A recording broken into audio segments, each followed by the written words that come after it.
Musings from a Small Island.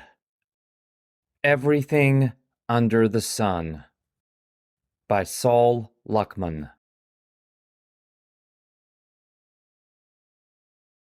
Disclaimer, aka full disclosure. Allow me to come clean by emphasizing that as far as the writing that follows goes, this is a work of creative nonfiction.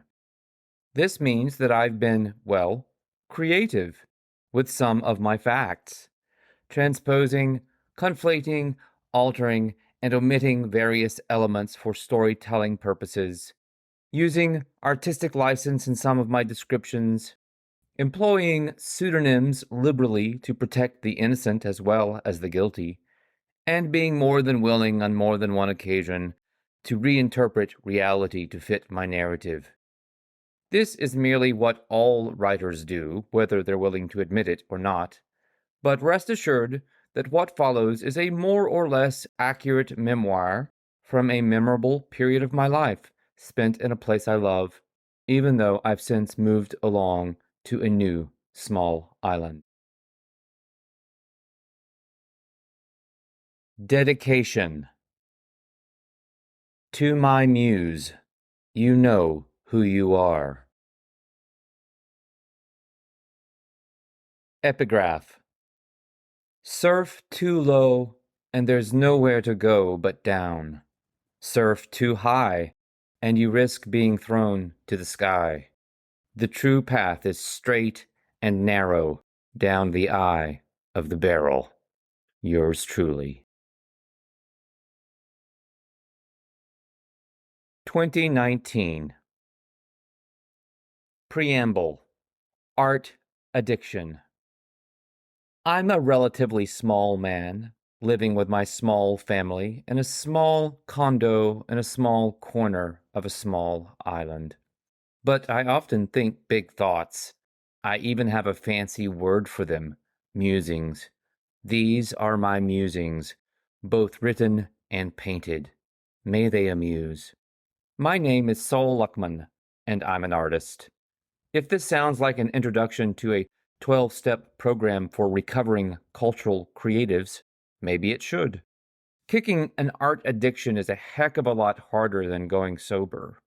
Art, by which I mean anything that's both uncannily beautiful and practically of no use, usually takes hold much earlier than substance abuse by hijacking one's porous child's psyche.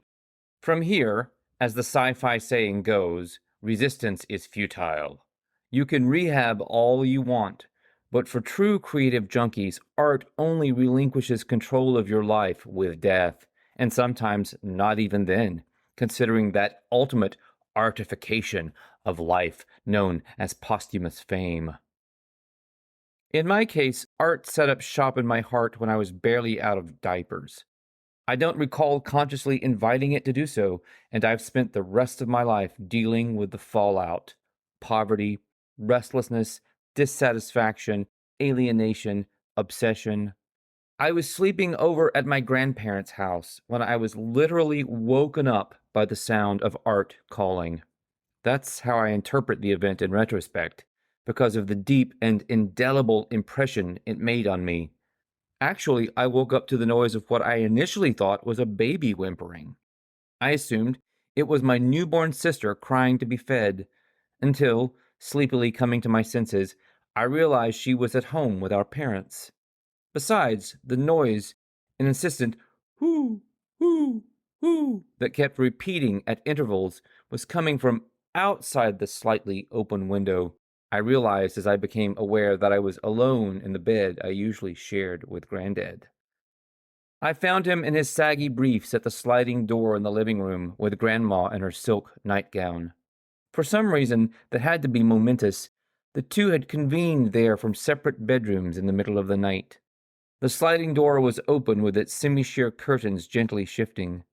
It was early spring in Appalachia, and the nighttime air still had a late winter nip.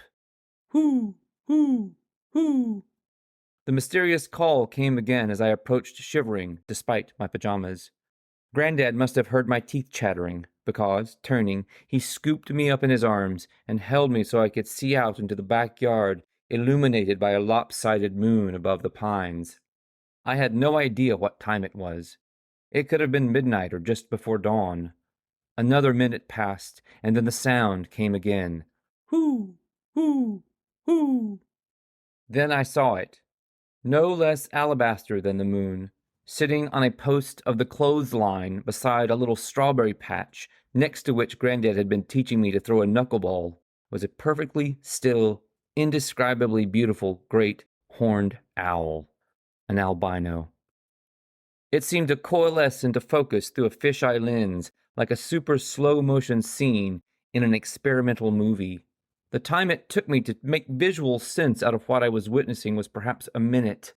I was, no doubt about it, perceiving the world with an altered state of consciousness.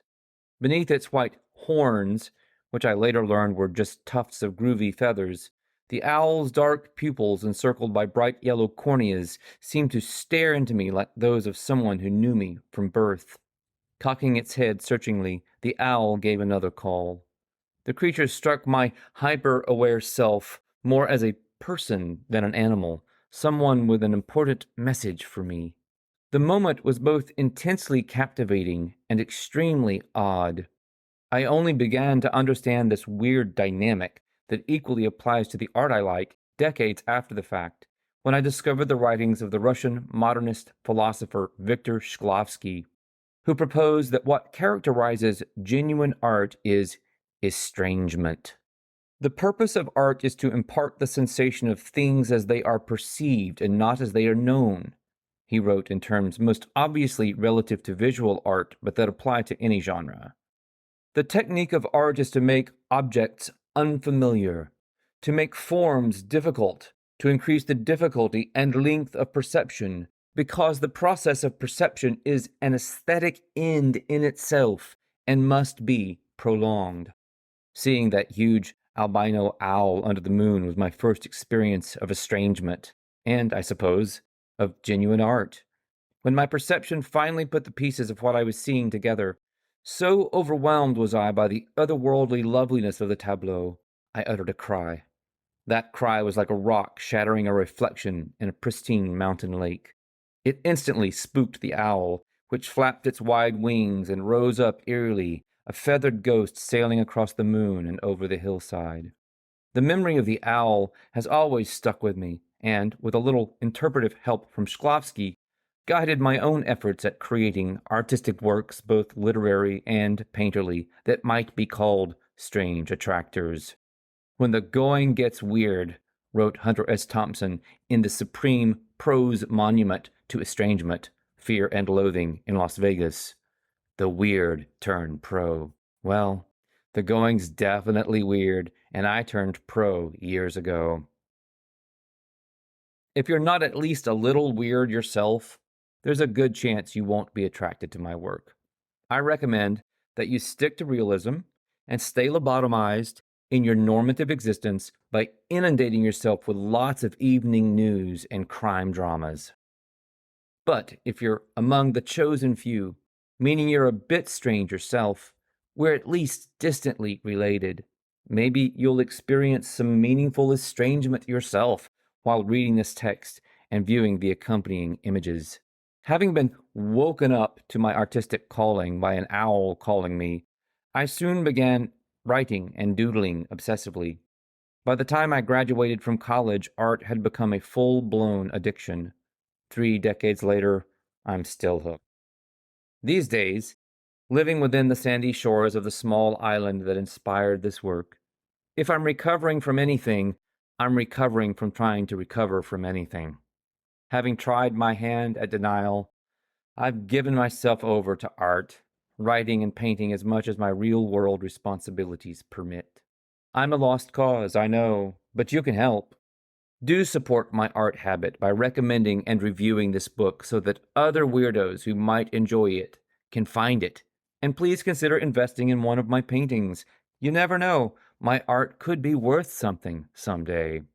An updated portfolio of my paintings, in addition to a wealth of free and reasonably priced literary content, is accessible via my website, www.crowrising.com.